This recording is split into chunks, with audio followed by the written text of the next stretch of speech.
Assalamualaikum warahmatullahi wabarakatuh. Saya Azriadi. Okey, dalam video kali ini saya nak kongsikan 6 step, 6 step ataupun 6 idea, 6 perkara untuk anda keluar daripada beban hutang dan masalah kewangan dan menjadi financial freedom. Okey, nombor satu tips dia. Jangan bergantung hanya pada satu income.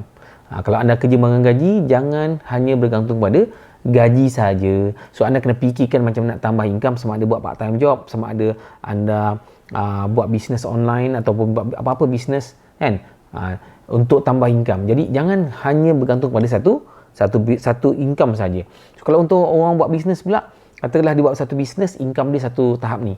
So anda kena fikirkan bagaimana anda kena improve anda punya bisnes. Anda mungkin tak perlu tukar bisnes, tapi anda kena fikirkan dan kembangkan bagaimana nak dapatkan sale lebih banyak, bagaimana nak tambah you punya klien, bagaimana nak pastikan anda punya produk bagus sampai orang boleh repeat sale lebih banyak, bagaimana boleh anda buat produk yang lebih bagus supaya anda boleh dapat recommendation daripada orang you punya klien-klien untuk datang beli barang anda ataupun dapatkan perkhidmatan anda. Itu nombor satu. Nombor dua, okey, ini kena faham.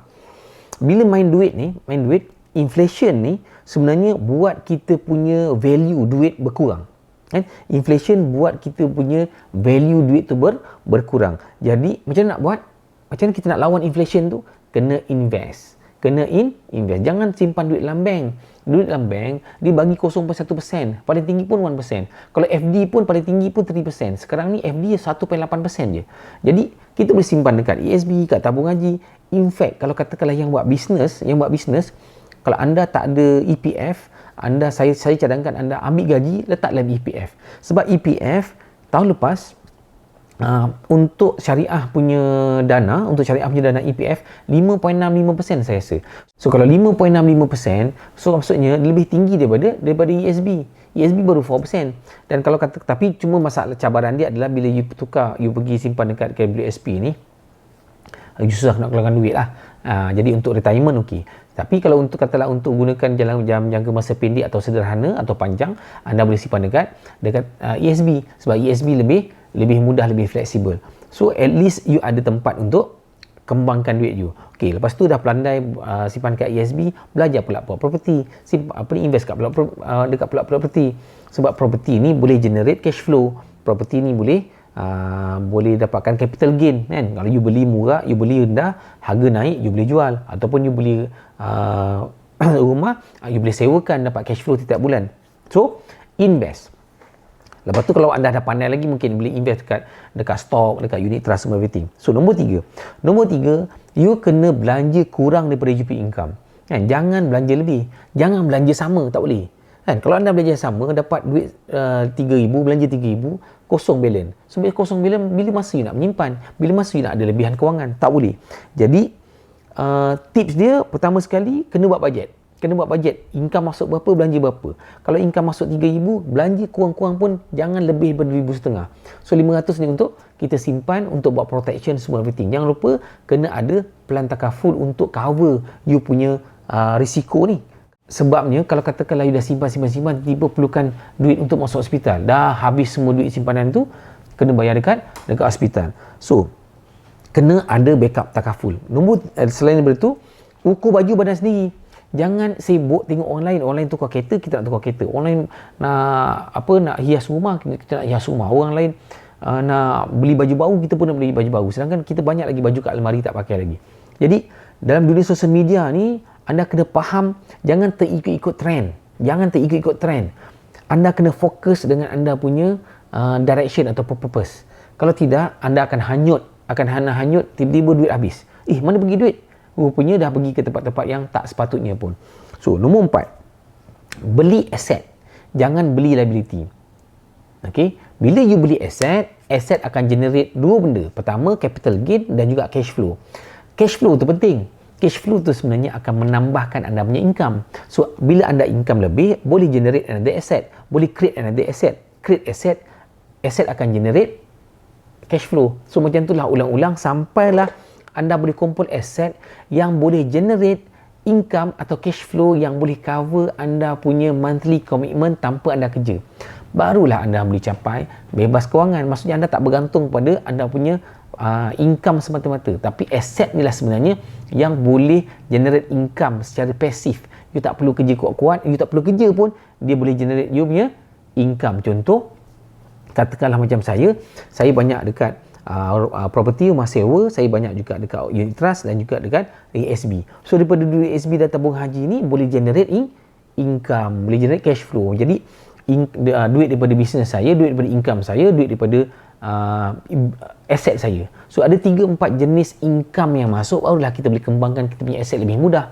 Daripada aset itulah boleh generate another kita panggil cash flow. So nombor 5, pay yourself first. Maksudnya kita, ini biasalah you baca buku mana-mana financial pun kan, orang putih cakap pay yourself first. Maksudnya bukan bayar kita dulu untuk kita belanja, bukan. Bayar kita dulu maksudnya kita ambil hak kita dulu.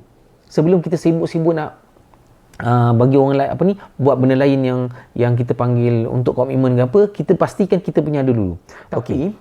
Bila kita dah pakai dah ambil untuk bahagian kita, kena ingat kita ni yang kita dapat ni pun sebenarnya bukan hak milik kita semua. Yang kita dapat ni adalah pinjaman semata-mata. Jadi kena ingat, lepas kita pay yourself first, dah ambil, kena ingat tanggungjawab. Pertama zakat, kedua sedekah, kan? Ketiga barulah kita punya investment. Kan? Maksudnya ambil dulu daripada kita punya income, lepas tu channelkan. Nombor 1 mesti zakat, nombor 2 mesti sedekah, nombor 3 barulah kita fikir untuk kita punya simpanan ataupun investment. Okey, lepas tu pula jangan kedekut ilmu, jangan kedekut untuk invest dekat ilmu. Sebab pengalaman saya lah, saya sebenarnya sama juga dengan you all. Dulu income saya 1,800, lepas tu naik gaji jadi 2,300. Tapi masa tu tak cukup duit lagi. So apa yang saya buat adalah saya suka cari kat internet ilmu-ilmu macam mana nak bebas kewangan, macam nak tambah duit, macam nak tambah income. Jadi saya jumpa grup-grup yang membantu saya untuk bagi idea. Lepas tu dah bagi idea, dia bagi plan, kita buat lah. Janganlah dah bagi idea, dah bagi plan semua everything kita tak nak buat. Kita takkanlah kita expect kita belajar-belajar tu dapat je duit tanpa kita amalkan. Jadi spend untuk ilmu, kan? Spend untuk ilmu. Kalau ada seminar-seminar yang mungkin tawarkan ilmu-ilmu cara nak improve you punya kewangan ke apa, ikut bajet you, kan? Ikut bajet. Janganlah pergi yang mahal. Kita nak konon-konon nak dapatkan extra income 500-600, tapi bayar sampai 10,000. Bila masa you nak dapat pulangan daripada situ? So banyak ilmu free dekat YouTube saya pun banyak, kan. Kalau nak masuk kelas-kelas yang murah-murah kan, satu hari 150 kan, tapi dengan 150 tu boleh generate mungkin 1,500 sebulan, 2,000 sebulan. Yang tu you boleh pergi lah. Okay, so last kali nombor 6 adalah kita panggil compounding return ni. Compounding return is the key. Contoh macam kita letak dekat dalam ASB duit, janganlah duit dividen dapat kita keluarkan. Kita compound dulu. Compound, kumpul. Dia jadi macam snowball. Kan? Snowball maknanya asalnya kecil, tapi bila compound, kan, terkumpul. Sebab duit dividen tu akan based on jumlah compound yang terkumpul tu. Jadi lagi besar compound dia, lagi besar duit yang terkumpul tu, lagi tinggi lah you dapat return dengan cepat. Lagi banyak. Jadi bila return banyak, duit banyak, cash flow banyak, bolehlah tambah lagi aset. So itu je pusing-pusing, kan? Asset, liability, income dengan expenses, asset, liability. Income, expenses, asset, liability. Jadi ada 4 benda saja sebenarnya kewangan ni. Kalau anda tahu pasal income, expenses, lepas tu asset, liability, anda boleh play around. Itu je.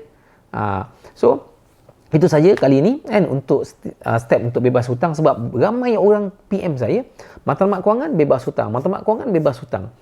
Bila tanya, cek rupanya memang banyak sangat hutang. Jadi saya rasa saya terpanggil untuk sharekan konten yang macam ni supaya anda faham bagaimana untuk start.